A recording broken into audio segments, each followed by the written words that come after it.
एकतर 2001 साली राजाभाऊंनी केलेला पराभव न पचल्यामुळं राजकारणातून निवृत्ती घेतली काका कोयटेंनी।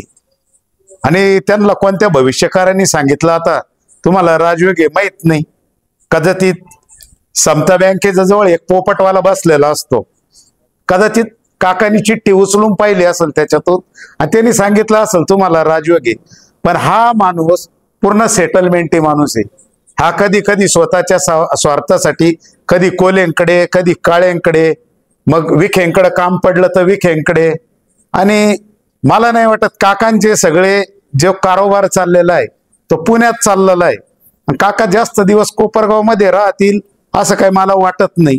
किरण भाऊ, आपण काय सांगाल की राजेंद्र भाऊ जावरे यांचे स्टार प्रचारक म्हणून आपल्याकडे पाहिलं जाते, त्याच्याबद्दल काय सांगाल? राजेंद्र जावरे यांची तुलना समोरचे दोन्ही पण जे उमेदवार आहे नगराध्यक्ष पदाचे ते अजिबात करू शकत नाही।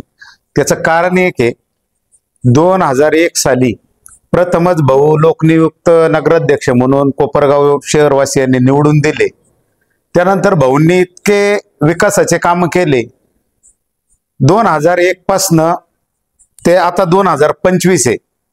या 25 वर्षात जेवढे नगराध्यक्ष झाले एकाने व्यापारी संकुल उघडलं नाही। तुम्ही बघा हे कोपरगावमध्ये जिवंत आपण जे व्यापारी संकुल बघतो, मग संत ज्ञानेश्वर संकुल असल, संत तुकाराम महाराज व्यापारी संकुल असल, नेहरू भाजी मार्केट असल आणि महापुरुषांचे पुतळे, म्हणजे युवकांना एक समजलं पाहिजे महापुरुषांचे पुतळे शहरात असल्यानंतर एक शिस्तबद्ध युवक तयार होतो असं माझं प्रामाणिकपणे मत आहे।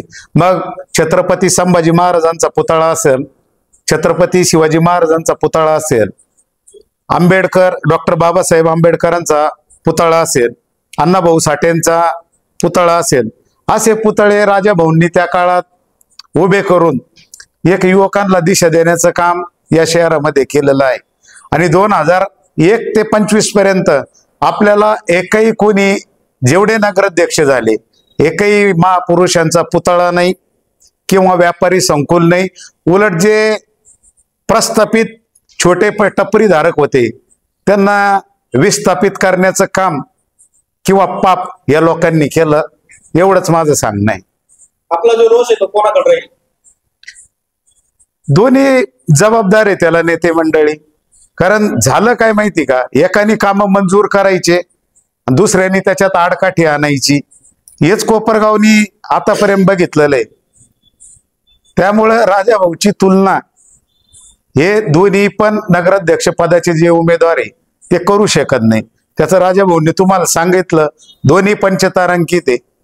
एकतर 2001 साली राजाभाऊंनी केलेला पराभव न पचल्यामुळं राजकारणातून निवृत्ती घेतली काका कोयटेंनी।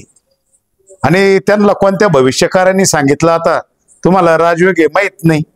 कदाचित समता बँकेच्या जवळ एक पोपटवाला बसलेला असतो, कदाचित काकांनी चिठ्ठी उचलून पाहिली असेल त्याच्यातून आणि त्यांनी सांगितलं असेल तुम्हाला राजयोग आहे। पण हा माणूस पूर्ण सेटलमेंटी माणूस आहे। हा कधी कधी स्वतःच्या स्वार्थासाठी कधी कोल्यांकडे कधी काळ्यांकडे, मग विखेंकडे काम पडलं तर विखेंकडे। आणि मला नाही वाटत काकांचे सगळे जो कारोबार चाललेला आहे तो पुण्यात चाललेला आहे। काका जास्त दिवस कोपरगाव मध्ये राहतील असं काही मला वाटत नाही। काका म्हणतात हे पार्सल इकडचं ते पार्सल इकडचं, माझ्याकडे विजन आहे अमुक आहे। मला एक प्रामाणिकपणे सांगा, तुम्ही कोपरगाव शहरामध्ये आपण जे बिग बाजार वगैरे म्हणतो असे शॉपिंग मॉल किंवा किराणा दुकानं हे बाहेरच्या तालुक्यातून आले। मग तुम्ही जे सांगतात माझा व्यापारी महासंघ वगैरे, का बरं असे किराणा माल किंवा शॉपिंग कॉम्प्लेक्स वेगवेगळे उभारले नाही? आपल्याकडे संगमनेरहून लोक येऊन धंदा करत आहे। मग ते मॉल असतील मोठमोठे, येवला रस्त्याला बघा आपण, किंवा साई सिटीमध्ये आमच्या किराणा मालबाग आहे, बाहेरचे व्यापारी सगळे हेही येऊन पोट भरतात। मग तुम्ही स्वतः व्यापाऱ्यांसाठी काय केलं हा माझा महत्वाचा प्रश्न आहे। राजाभाऊकडे विजय नाही, आमचा जाहीरनामा प्रसिद्ध झालेला आहे, तुम्ही तो वाचा, त्याच्यात पूर्ण काय करायचं या कोपरगावसाठी आणि भूतकाळात राजाभाऊंनी काय केलेलं आहे। जनतेला विश्वास आहे राजाभाऊंविषयी आणि आपुलकी पण आहे।